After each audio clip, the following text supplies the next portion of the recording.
Assalamualaikum warahmatullahi wabarakatuh.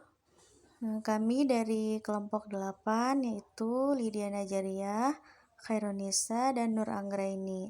Dosen pengampu yaitu Pak Roni Rustandi, SPDMH.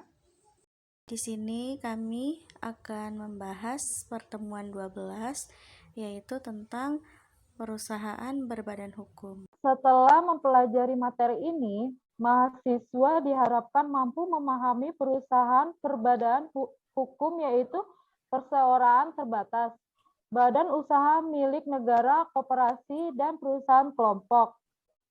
Pengertian perseorangan terbatas. Perseorangan terbatas merupakan bentuk perusahaan perbedaan hukum yang diatur secara khusus dalam Undang-Undang Republik Indonesia Nomor 40 Tahun 2007 tentang perseorangan terbatas. Definisi dari perseorangan terbatas dirumuskan dalam Pasal 1 Angka 1 Undang-Undang Republik Indonesia Nomor 40 Tahun 2007 tentang perseorangan terbatas, yang selanjutnya akan disebut dengan UU PT, yang menyebutkan bahwa yang dimaksud dengan perseorangan terbatas yang selanjutnya disebut perseorangan adalah dalam hukum yang merupakan persekutuan modal. Didirikan berdasarkan perjanjian melakukan kegiatan usaha dengan modal dasar yang seluruhnya terbagi dalam saham dan memenuhi persyaratan yang ditetapkan dalam undang-undang ini, serta peraturan pelaksanaan. 2. Pendirian perseorangan terbatas. Pendirian perseorangan terbatas diatur secara khusus dalam pasal 7-14 Undang-Undang Republik Indonesia Nomor 40 Tahun 2007 tentang perseorangan terbatas. Dari ketentuan pasal-pasal tersebut terdapat beberapa persyaratan yang harus dipenuhi supaya pendirian perseorangan sah sebagai badan hukum, yaitu sebagai berikut. 1. Harus didirikan oleh 2 orang atau lebih. 2. Didirikan dengan perjanjian merupakan akta notaris yang dibuat dalam bahasa Indonesia. 3.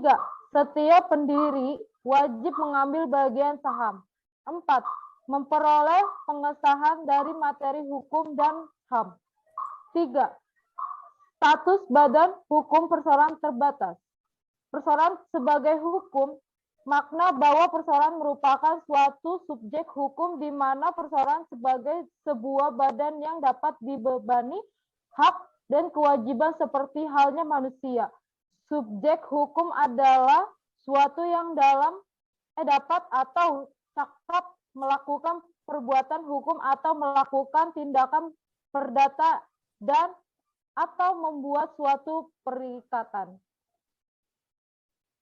Terdapat 2 macam subjek hukum yang dikenal oleh para ahli, yaitu sebagai berikut. 1. Orang pribadi atau disebut dengan Belanda naturalik person atau Inggris natural person.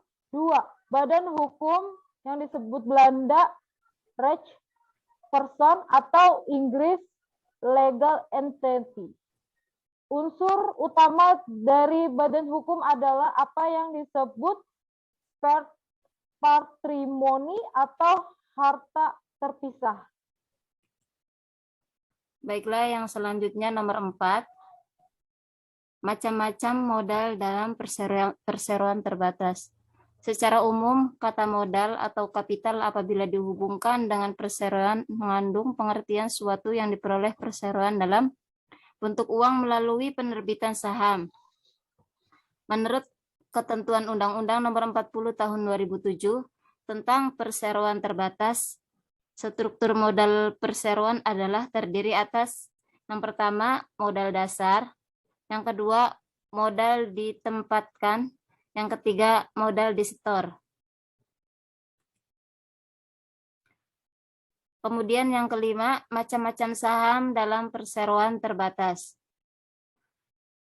Yang pertama saham biasa, saham dengan tanpa hak suara, saham dengan hak khusus untuk pencalonan anggota direksi dan komisaris, Kemudian saham yang dapat ditarik kembali, di mana saham jenis ini dalam jangka waktu tertentu dapat ditarik kembali atau ditukarkan dengan saham jenis lain. Kemudian saham yang memberikan hak dividen terlebih dahulu.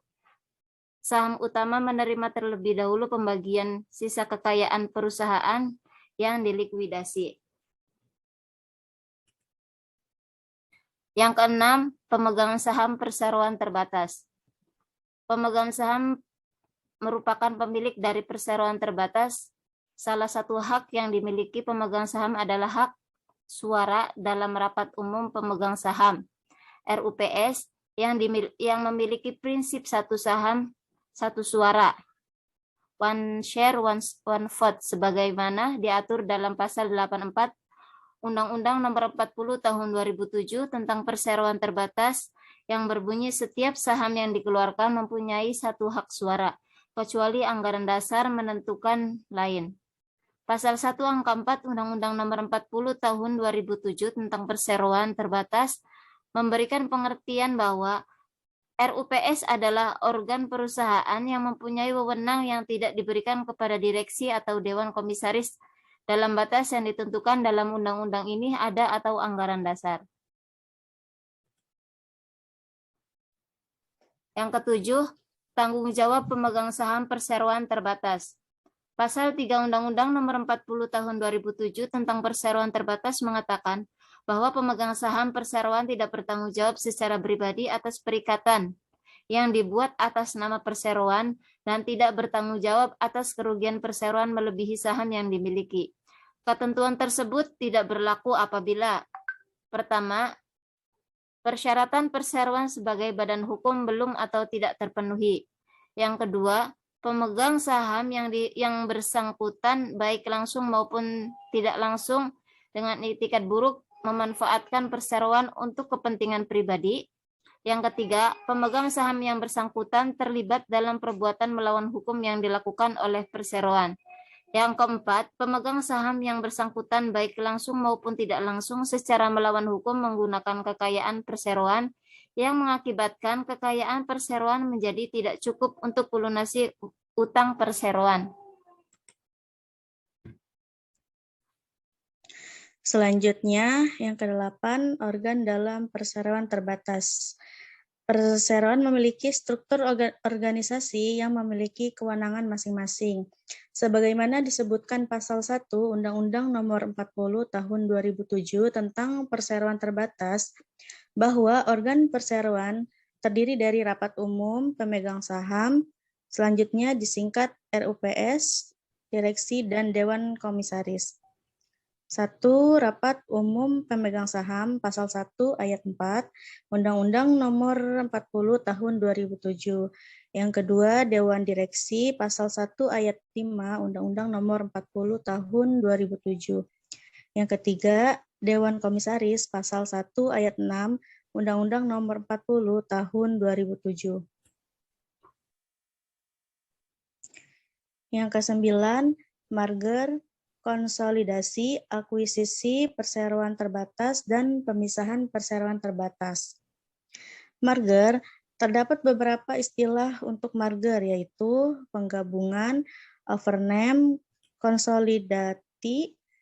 Kamus Belanda Indonesia menggunakan istilah fusi terhadap istilah penggabungan.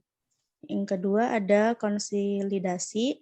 Pengertian konsolidasi menurut pasal 1 ayat 10 Undang-Undang Nomor 40 Tahun 2007 tentang perseroan terbatas. Peleburan adalah perbuatan hukum yang dilakukan oleh dua perseroan atau lebih. Yang ketiga ada akuisisi atau pengambil alihan. Definisi akuisisi terdapat pada pasal 1 ayat 11 Undang-Undang Nomor 40 Tahun 2007 tentang perseroan terbatas yang menyatakan bahwa pengambil alihan adalah perbuatan hukum yang dilakukan oleh badan hukum atau orang perseorangan untuk mengambil alih saham perseroan yang mengakibatkan beralihnya pengendalian atas perseroan tersebut.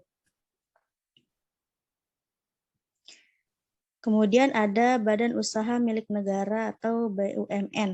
Badan Usaha Milik Negara diatur dengan Undang-Undang Nomor 19 Tahun 2003 tentang Badan Usaha Milik Negara. Selanjutnya akan disebut dengan UU BUMN.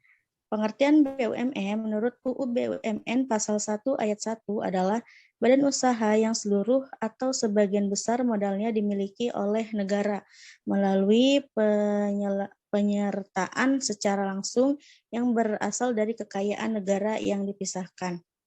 Maksud dan tujuan pendirian BUMN adalah yang pertama, memberikan sumbangan bagi perkembangan perekonomian nasional pada umumnya dan penerimaan negara pada khususnya. Yang kedua, mengejar keuntungan. Yang ketiga, menyelenggarakan kemanfaatan umum berupa penyediaan barang dan jasa yang bermutu tinggi dan memadai bagi pemenuhan hajat hidup orang banyak. Yang keempat, menjadi perintis kegiatan-kegiatan usaha yang belum dapat dilaksanakan oleh sektor swasta dan koperasi. Yang kelima, turut aktif memberikan bimbingan dan bantuan kepada pengusaha golongan ekonomi lemah, koperasi, dan masyarakat.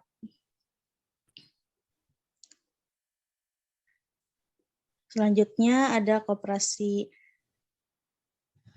Koperasi adalah badan usaha yang beranggotakan seorang atau badan hukum koperasi dengan melandaskan kegiatannya berdasarkan prinsip koperasi sekaligus sebagai gerakan ekonomi rakyat yang berdasar atas asas kekeluargaan.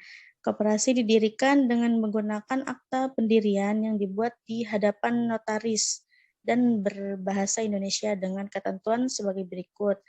Yang pertama, koperasi primer dibentuk oleh sekurang-kurangnya 20 orang. Yang kedua, koperasi sekunder dibentuk sekurang-kurangnya 3 koperasi. Selanjutnya, perusahaan kelompok. Perusahaan kelompok sendiri adalah bentuk usaha yang merupakan penggabungan atau pengelompokan 2 atau lebih perusahaan yang bergerak dalam berbagai bidang kegiatan, baik vertikal maupun horizontal. Selanjutnya kesimpulan, perusahaan berbadan hukum, subjek hukumnya adalah badan usaha itu sendiri karena telah menjadi badan hukum yang juga termasuk subjek hukum di samping manusia. Sekian materi yang telah kami sampaikan. Terima kasih. Wassalamualaikum warahmatullahi wabarakatuh.